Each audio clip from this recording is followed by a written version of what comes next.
കുറച്ച് ദിവസങ്ങൾക്ക് മുൻപ് സോഷ്യൽ മീഡിയയിലും ടെലിവിഷൻ ചാനലുകളിലും ഒക്കെ സ്പേസ് ടൂറിസവുമായി ബന്ധപ്പെട്ട് വന്ന വാർത്തകൾ നിങ്ങൾ ശ്രദ്ധിച്ചിട്ടുണ്ടാകും.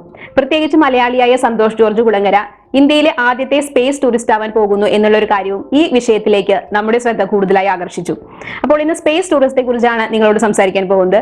അതായത് സ്പേസ് ടൂറിസത്തെ കുറിച്ചുള്ള ചില അടിസ്ഥാനപരമായ കാര്യങ്ങൾ, ഭാവിയിൽ ഈ മേഖലയിൽ ഉണ്ടാകാൻ പോകുന്ന പുരോഗതി, അതുപോലെ അത് നമ്മുടെ ഭൂമിയുടെ അന്തരീക്ഷത്തെ എങ്ങനെ ബാധിച്ചേക്കാമെന്ന ശാസ്ത്രലോകത്തെ ആശങ്ക, ഇത്തരം കാര്യങ്ങളെ കുറിച്ചാണ് നിങ്ങളുമായി പങ്കുവയ്ക്കാൻ പോകുന്നത്. സ്പേസ് ടൂറിസം, ആ വാക്കിൽ നിന്ന് തന്നെ അതെന്താണെന്ന് വ്യക്തമാണ്. അതായത് ഭൂമിയിൽ നമ്മൾ എവിടേക്കെങ്കിലും വിനോദയാത്രയ്ക്ക് പോകുന്നത് പോലെ സ്പേസിലേക്ക് വിനോദയാത്രയ്ക്ക് പോകുന്നു. അമേരിക്കക്കാരനായ ഡെനിസ് ടിറ്റോ ആണ് ലോകത്തിലെ ആദ്യത്തെ space tourist. 2001 April 28 Soyuz TM-32 എന്ന റഷ്യൻ സ്പേസ് ക്രാഫ്റ്റിൽ ഇന്റർനാഷണൽ സ്പേസ് സ്റ്റേഷനിലേക്കാണ് അദ്ദേഹം യാത്ര ചെയ്തത്. അന്നു മുതൽ ഇപ്പോൾ 2021 റിച്ചാർഡ് ബ്രാൻസന്റെ വെർജിൻ ഗാലക്റ്റിക്കും ആമസോൺ ഫൗണ്ടർ ജെഫ് ബേസോസിന്റെ ബ്ലൂ ഒറിജിനും നടത്തിയ യാത്രകളടക്കം വളരെ കുറച്ച് വിനോദയാത്രകൾ മാത്രമേ സ്പേസിലേക്ക് ഉണ്ടായിട്ടുള്ളൂ.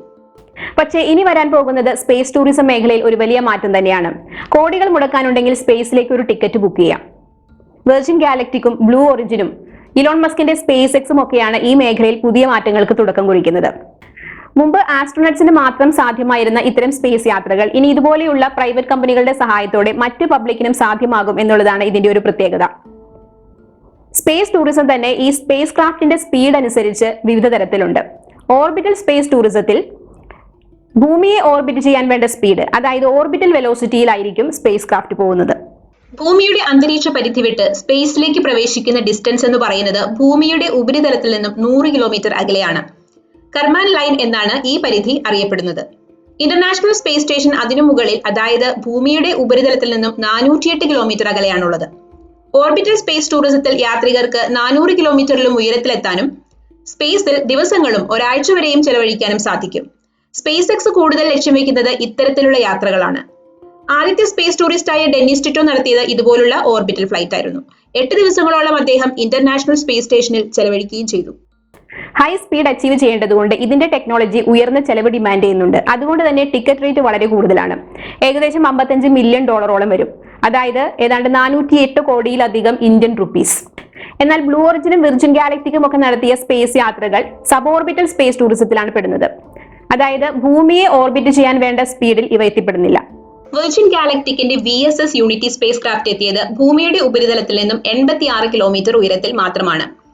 അവിടെ ഫ്രീ ഫോൾ മൂലം അനുഭവപ്പെടുന്ന മൈക്രോഗ്രാവിറ്റി എക്സ്പീരിയൻസ് ചെയ്തും വിൻഡോയിലൂടെ ഭൂമിയെ വീക്ഷിച്ചും കുറച്ച് മിനിറ്റുകൾ മാത്രം ചെലവഴിച്ചു.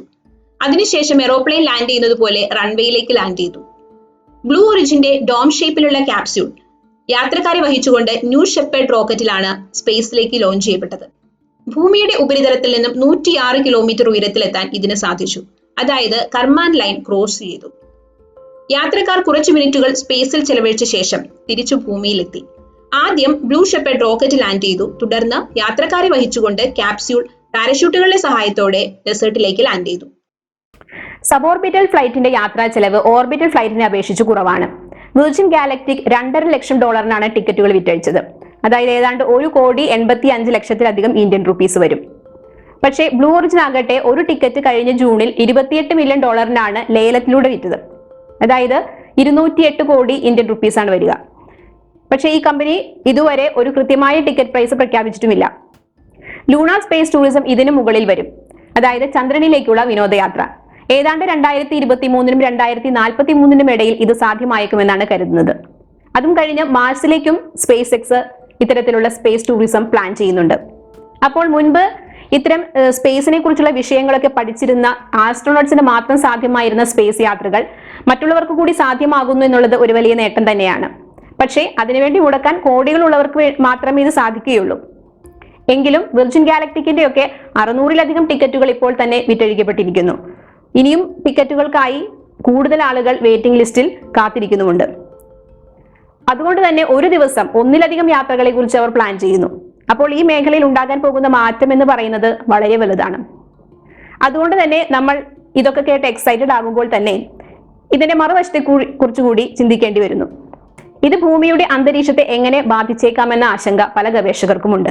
വെർജിൻ ഗാലക്റ്റിക്കിന്റെ സ്പേസ് ക്രാഫ്റ്റ് അതിന്റെ ഹൈബ്രിഡ് റോക്കറ്റ് എഞ്ചിൻ ഉൽപ്പാദിപ്പിക്കുന്ന അമോഫസ് കാർബണിന്റെ പടലങ്ങൾ പുറത്തുവിട്ടുകൊണ്ടാണ് സ്പേസിലേക്ക് കുതിക്കുന്നത്. ഇത് മലിനമാക്കുന്നത് പ്രധാനമായും അന്തരീക്ഷത്തിലെ സ്ട്രാറ്റോസ്ഫിയറിനെയും മെസോസ്ഫിയറിനെയുമാണ്. അതായത് ഭൂമിയുടെ ഉപരിതലത്തിൽ നിന്നും ഏകദേശം 10 കിലോമീറ്റർ മുതൽ 80 കിലോമീറ്റർ വരെ ഉയരത്തിലാണ് ഈ പൊല്യൂഷൻ പ്രധാനമായും ഉണ്ടാകാൻ പോകുന്നത്. ഓസോൺ പാളികൾക്കും ഇത് ഭീഷണിയാണ്.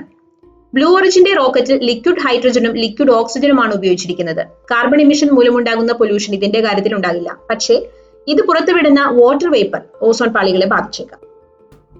സാധാരണ വിവിധ സ്പേസ് മിഷനുകൾക്ക് വേണ്ടി റോക്കറ്റ്സ് യൂസ് ചെയ്യുമ്പോൾ പൊല്യൂഷൻ ഉണ്ടാവാറുണ്ട്. പക്ഷേ അത്തരം മിഷനുകൾ എണ്ണത്തിൽ വളരെ കുറവായിരുന്നു. മാത്രമല്ല അവ നമുക്ക് പല ശാസ്ത്രീയ പുരോഗതിക്കും കാരണമായിട്ടുണ്ട്. വാർത്താവിനിമയം, കമ്മ്യൂണിക്കേഷൻ തുടങ്ങിയ മേഖലകളിൽ പുരോഗതി പ്രാപിക്കുന്നതിനും കാലാവസ്ഥാ വ്യതിയാനങ്ങളെക്കുറിച്ച് പഠിക്കുന്നതിനുമെല്ലാം അവ സഹായിച്ചിട്ടുണ്ട്. പക്ഷേ വിനോദത്തിന് വേണ്ടി അന്തരീക്ഷത്തെ മലിനമാക്കുന്നതാണ് ഇവിടെ ചോദ്യം ചെയ്യപ്പെടുന്നത്.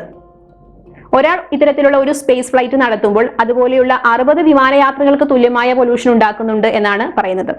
പ്രൈവറ്റ് കമ്പനികൾ ഈ മേഖല വിപുലമാക്കുന്നതോടെ അത് ഭൂമിയുടെ അന്തരീക്ഷത്തിൽ ഉണ്ടാക്കാൻ പോകുന്ന ആഘാതം എത്രത്തോളം ആയിരിക്കുമെന്ന് നമുക്ക് ഇപ്പോൾ പ്രവചിക്കാൻ സാധിക്കില്ല. കാരണം അത് ഇനിയും പഠിക്കേണ്ട കാര്യമാണ്. അത് നമുക്കൊരു പുതിയ കാര്യമായതുകൊണ്ട് തന്നെയാണ്. നമ്മൾ orbital, sub orbital space tourism ഒക്കെ പിന്നിട്ട് ഇനി ലൂണാർ ടൂറിസത്തിലേക്കും മാർസ് ടൂറിസത്തിലേക്കും ഒക്കെ കടക്കുന്ന കാലം അതിവിദൂരമൊന്നുമല്ല. അത് ഒരു വലിയ നേട്ടം തന്നെയാണ്. പക്ഷേ അത് നിയന്ത്രിതമായി അന്തരീക്ഷത്തിന് വലിയ ആഘാതം ഏൽപ്പിക്കാതെ നടത്തുന്നതല്ലേ നല്ലത്? ഈ ഒരു വിഷയത്തെക്കുറിച്ച് നിങ്ങളുടെ അഭിപ്രായങ്ങൾ കമന്റ് ചെയ്യൂ.